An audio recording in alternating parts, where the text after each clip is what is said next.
नमस्कार, between the lines में आपका स्वागत है।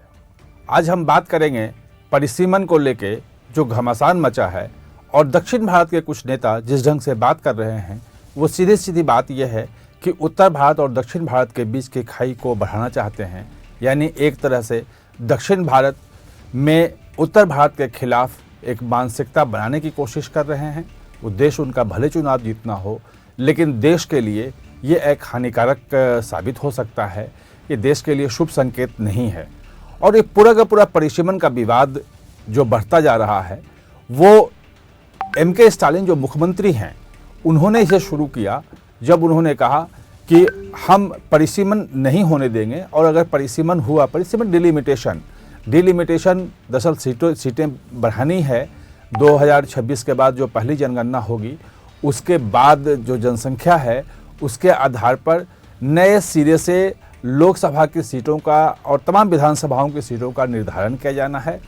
और लोकसभा की सीटें बढ़ानी भी है, क्योंकि एक तो उसको ये इसलिए भी ज़रूरी है क्योंकि कुछ लोकसभा की सीटें जो हैं कुछ राज्यों में वो बहुत कम जनसंख्या 10 या 12 लाख पे एक लोकसभा की सीटें आ रही हैं, और कुछ राज्यों में ये 30 लाख 33 लाख 35 लाख चली गई हैं। कुछ लोकसभा की सीटें जो हैं 40 लाख तक वहाँ पे जनसंख्या है और मतदाता भी हैं, और कुछ लोकसभा की सीटें ऐसी हैं जहाँ पे बहुत कम हैं। तो इसके आधार पे कहा जा रहा है कि जो जनसंख्या होगी उसके आधार पर जब सीटों का निर्धारण होगा यानी परिसीमन होगा, तो ये डराया जा रहा है दक्षिण के राज्यों में। स्टालिन ने ये शुरू किया था, उन्होंने एम.के. स्टालिन ने, कि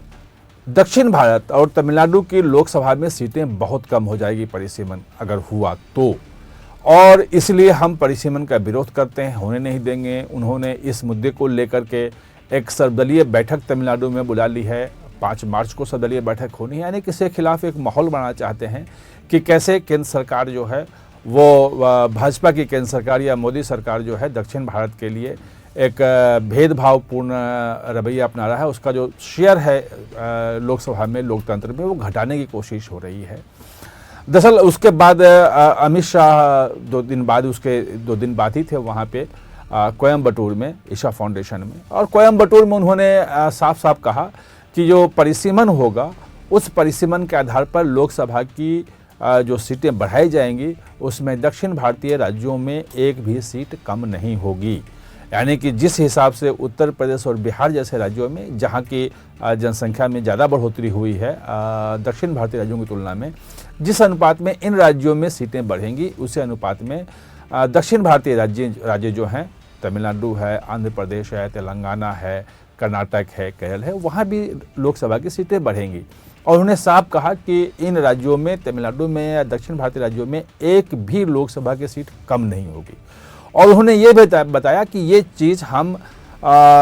लोकसभा के पटल पे वहाँ पे संसद में हम बोल चुके हैं, यानी कि इस गारंटी को गंभीरता से लेना चाहिए। हम हल्के में बात नहीं कर रहे हैं, हम सदन के भीतर भी, संसद के भीतर भी यह बात कह चुके हैं। ये माना जा रहा था कि अमित शाह के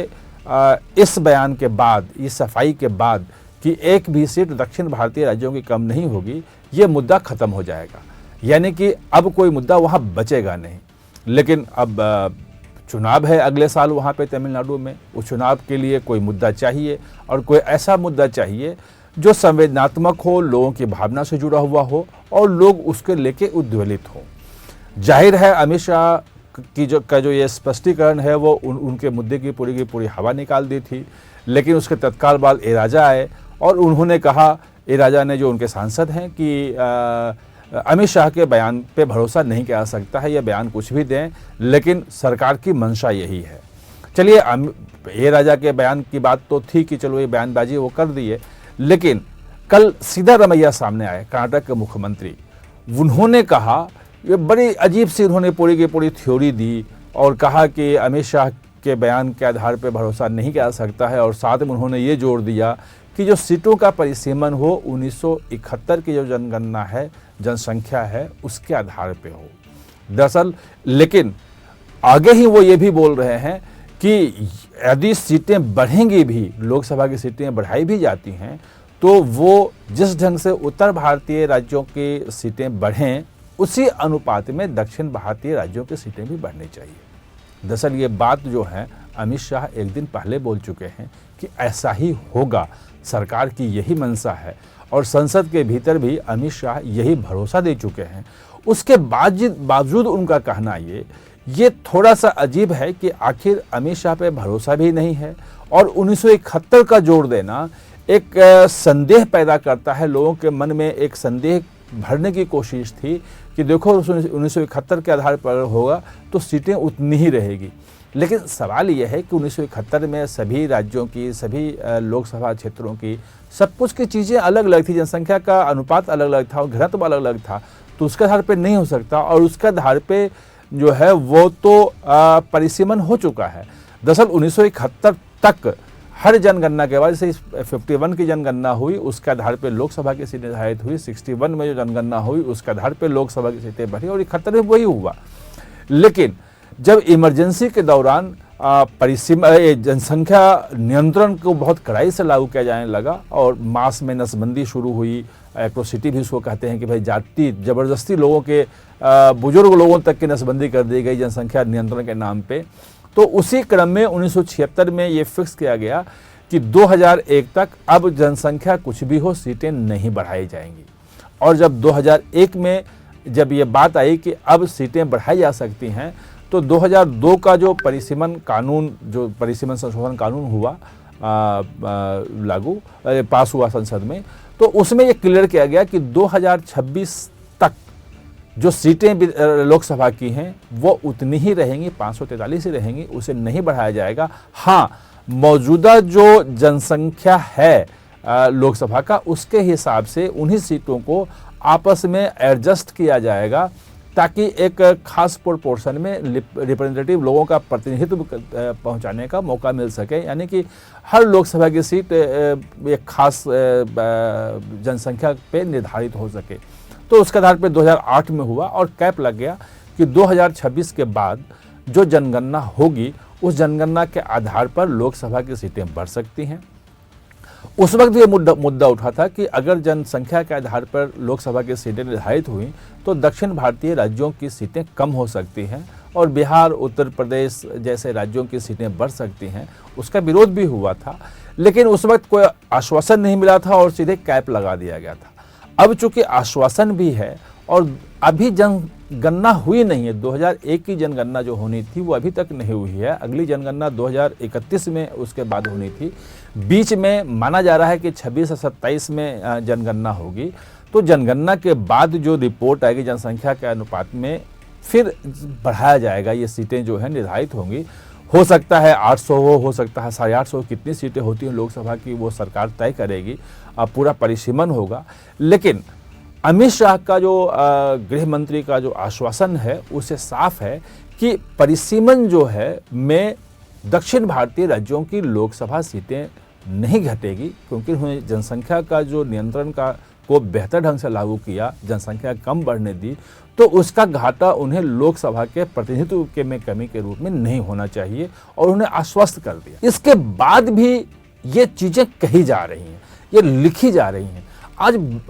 तमाम बड़े अखबारों में एडिट देखा कि एडिटोरियल लिखा हुआ है, संपादकों ने अपनी राय दी है, एडिट पेज पे लेख लिखे गए हैं, यानी कि इस मुद्दे को आगे बढ़ाने की कोशिश हो रही है और एक वैसा ही नैरेटिव खड़ा करने की इस मुद्दे पे कोशिश हो रही है दक्षिण भारत में, जैसा लोकसभा इलेक्शन के दौरान एक नैरेटिव खड़ा करने की हुई थी कि अगर भाजपा जीती तो संविधान को बदल देगी, आरक्षण खत्म कर देगी। तो वो एक फेक नैरेटिव जो कि बिल्कुल नहीं, भाजपा लगातार करते रही, प्रधानमंत्री लगातार आश्वस्त करते रहे कि भाई ऐसा कुछ भी हमारा उद्देश्य नहीं है, लेकिन नैरेटिव खड़ा हुआ, उसका नुकसान भाजपा को हुआ। इसी ढंग से एक दक्षिण भारत में एक नैरेटिव खड़ा करने की कोशिश की जा रही है कि अगर परिसीमन हुआ तो परिसीमन में दक्षिण भारत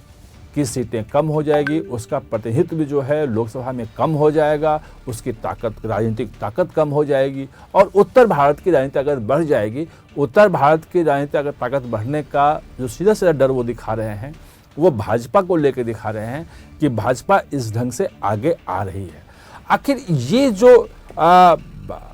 विभेद पैदा करने की राजनीति है, ये जो दक्षिण भारत और उत्तर भारत के बीच में जो खाई बढ़ाने वाली राजनीति है, कोई नई राजनीति नहीं है। इसके पहले जो है वो जीएसटी का या केंद्र जो राजस्व संग्रह होता है केंद्र का, उसको लेकर के राज्यों को, जो दक्षिण भारतीय राज्यों की हिस्सेदारी पर भी सवाल उठा चुके हैं लोकसभा चुनाव के पहले, और ये कह चुके हैं कि अगर जितना कर संग्रह जो है वो दक्षिण भारतीय राज्यों से हो रहा है, अगर उसका सही हिस्सा उनको नहीं मिला तो दक्षिण भारतीय राज्य जो है वो अलग होने की सोच सकते हैं। ये राजा भी इस ढंग के इसी से मिलता जुलता बयान दे चुके हैं लोकसभा चुनाव के पहले। तो ये जो पूरी की पूरी एक कोशिश है कि दक्षिण भारत में जो आर्थिक समृद्धि आई है, दक्षिण भारत की जो अपनी सांस्कृतिक विरासत है, और दक्षिण भारत में जो आर्थिक समृद्धि भी है, सांस्कृतिक विरासत भी है, सब कुछ है वहाँ पे, तो उसको कैसे उसको लेकर के कैसे वहाँ की जनता को बरगलाया जाए और केंद्र सरकार की, मोदी सरकार के खिलाफ कैसे खड़ा किया जाए, और उसके लिए उत्तर भारत और दक्षिण भारत के बीच की खाई ये पैदा करने की कोशिश हो रही है। वहीं केंद्र सरकार की लगातार कोशिश है कि दक्षिण भारत और उत्तर भारत के बीच में जो किन्हीं कारणों से 50-60 साल के पहले, वो एक तो हिंदी आंदोलन के कारण जो खाई बनी थी और बाकी दूसरे कारण से जो संवाद कम हुआ था, उसको कम किया जाए। उसके लेके तमिल जो है काशी संगमम, तमिल सौराष्ट्र संगमम, ये तमाम कार्यक्रम केंद्र सरकार आयोजित कर रही है ताकि उनके लोगों के बीच में आपस में जो है वो मेल जोल बढ़े, आपस में दूरियां कम हो, एक दूसरे को लोग समझें और एक राष्ट्र के रूप में अपने आप को माने, जो मानते भी हैं। और ये सेंगोल को जो संसद भवन में स्थापित किया, सेंगोल जो वहाँ पे मठ की एक पुरानी परंपरा थी और राजा को जो एक प्रतीक चिन्ह दिया था कि भाई धर्म सत्ता आप ले रहे हैं और धर्म के हिसाब से शासन चलाएंगे, तो वो जो प्रतीक चिन्ह था उसको भी संसद में किया गया, वो सीधे तमिलनाडु से आता है। तो ये तमाम चीज़ें जो ऐसी सामने आ रही हैं, जो एक तरफ केंद्र की कोशिश है, मोदी सरकार की कोशिश है कि पूरे देश एक राष्ट्र हो, एक आत्मकता हो, कहीं भी कोई विभेद पैदा करने वाली चीज़ देश के भीतर न हो। वहीं सिर्फ अगले साल तमिलनाडु का चुनाव है और वो चुनाव जीतना है, और उसके लिए ये विभाजनकारी परिसीमन के नाम पर डराने की कोशिश, जबकि अभी जनगणना भी नहीं हुई है। शायद जनगणना भी तमिलनाडु के विधानसभा चुनाव के बाद हो। जब जनगणना हो जाए और परिसीमन का जब ड्राफ्ट तैयार होने लगे, और अगर उस वक्त तमिलनाडु के साथ या किसी भी राज्य के साथ कोई अगर भेदभाव होता है, तब निश्चित रूप से उसका विरोध किया जा सकता है, उसको काउंटर किया जा सकता है, और ये कहा जा सकता है कि देखिए ये हमारे साथ भेदभाव हो रहा है, इसको नहीं होना चाहिए। जब इस ढंग का आश्वासन गृह मंत्री तमिलनाडु में जाके दे चुके हैं, पहले संसद में दे चुके हैं, उसके बाद भी उत्तर और दक्षिण भारत के बीच की एक खाई बढ़ाने की कोशिश मुझे लगता है कि देश के लिए शुभ नहीं है। आप हमारे साथ ही चर्चा में जुड़े, इसके लिए बहुत बहुत धन्यवाद।